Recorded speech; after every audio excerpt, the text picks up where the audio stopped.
Welcome to this edition of the Gaming Tailgate Podcast, an abbreviated version. Consider this your gameplay deep dive preview show for College Football 26. Finally, the silence has been broken. On Friday, June 20th at 9:55 a.m. Central Time, we'll be getting that gameplay deep dive. Make sure first off, go to thegamingtailgate.com, click on that College Football 26 Information Central to keep up with all the latest game news and info, as it should start picking up regularly leading up to that July 7th and 10th launch. What can we expect with Friday's deep dive for gameplay? We know quite a bit from either EA announcing it in that Welcome to College Football 26 blog, from developers on social media, even some stuff leaked from the beta. Granted, we don't know where that build was in terms of time or status. Maybe there's more to come. Maybe there are some tweaks that we don't know about.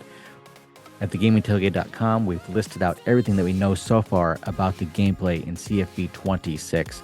Let's walk through some of these real quick. The custom zones, it sounds like a counter to or an equivalent to the custom sems that we have on offense.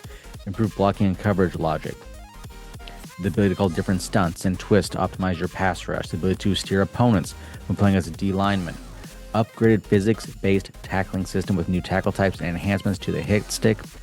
This is something that we've heard from people who were able to play the game early, the college football media, the preferred YouTube content creators. They say this makes a big difference. You can really feel it when you go from 26 back to 25. Be interested to see how this plays out seeing the video on Friday. Wear and tear system upgrades, including a season health meter for Road to Glory and Dynasty. This is something that before the launch of College Football 25 was a highly anticipated feature. For many, it fell short. It left a lot to be desired. A lot of users, myself included, for the most part, you can almost ignore wear and tear. It seemed as long as you could keep your quarterback upright, you were fine.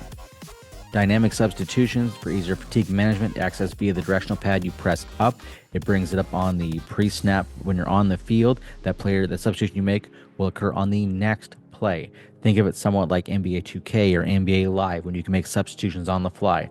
Very similar design here. An overhaul to archetypes. This is something we don't have a lot of information on, or at least not complete information. What has been changed? What has been added? We're not sure. 2,800 new plays, 45 new formations, unique schemes such as Rice's modern option and Penn State's gadget heavy. On the official EA Sports College Football 26 Twitter page, when they announced that this video is coming on Friday and the deep dive coming on Friday, they did provide us a look at Penn State in action. One of their unique formations here. It looks like we have a modified change in the passing camera to help make it easier to see from sideline to sideline. Be interested to see if this is default. Is this an add-on? How does this work out? You can very easily see from all the receivers from Y to B, they very much exist. Is this camera designed to mimic or copy the Skycam that we see in football? We'll find that out on Friday. Something to look at in the middle of the field, the presentation item. Is there increased field degradation? It looks like there might be in the middle of this game. We are in the fourth quarter, so we've had 3 quarters of action here. Maybe field degradation will be improved or increased in CFB 26. Keep an eye on this receiver here when he catches this ball. We can see a look at this meter here. As we've heard from the developers on social media, red is no longer exists on the passing meter. It has been shifted to orange. You can still complete passes that are in yellow or in orange. It's going to be those ratings that decide how likely that will be. And it almost looks like the fire icon underneath the players has shifted from red to orange. Kind of a common thing in gaming. Red usually almost always implies something bad. I wonder if EA took that to heart and realized we've got to get that red off the field, off the pass meter. It's not necessarily a bad thing. When they're on fire, it's definitely not a bad thing. Even on the meter, you might be in the red, it could still be completed. As we know, over 300 coaches in the game with their true-to-life schemes and distinctive play styles. It'll be interesting to see when the gameplay, if they talk about what kind of role they play. And we'll get into this in a minute. In Madden, we know the coaches are very visible this year. Will college football follow suit? Home field advantage 2.0. This is a big one that I don't think we know as much about as we want based on the description. What we know is there is an enhanced stadium pulse effects, including a more intense camera shake, new heads-up display visuals, and clock distortion. If we're lucky enough to see any of the leaked beta footage, we did get a look at that clock distortion. Not as bad as it sounds. As you get lower in that play clock, it starts to fade, and you kind of count the last couple seconds out in your head. Who will this affect? Is it just younger players? Is it low awareness players? Who will it affect? Or will it be if you played any place that's a tough place to play? Will this affect you? We'll find out Friday. Rivalry and night games will have increased home field advantage effects, making those big games feel bigger. We also know presentation-wise that big games will have a little bit different of a pregame atmosphere and entrance. We know there's 84 available abilities and 10 new archetypes. This also includes a new Heisman tier on the abilities. When or where does that show up? In leaked beta footage, we saw a unique icon underneath some of the players. How will this work? Scott O'Gallagher has mentioned on social media. It affects all systems and gameplay. So there must be a lot coming that we don't know yet. Something we've seen coming in Madden 26. New depth chart positions featuring edge, nose tackle, long snapper, and the versatile gadget. So what does that mean for gadget? Is that simply the quarterback and the Wildcat, or is it more than that? Again, something to look forward to on Friday.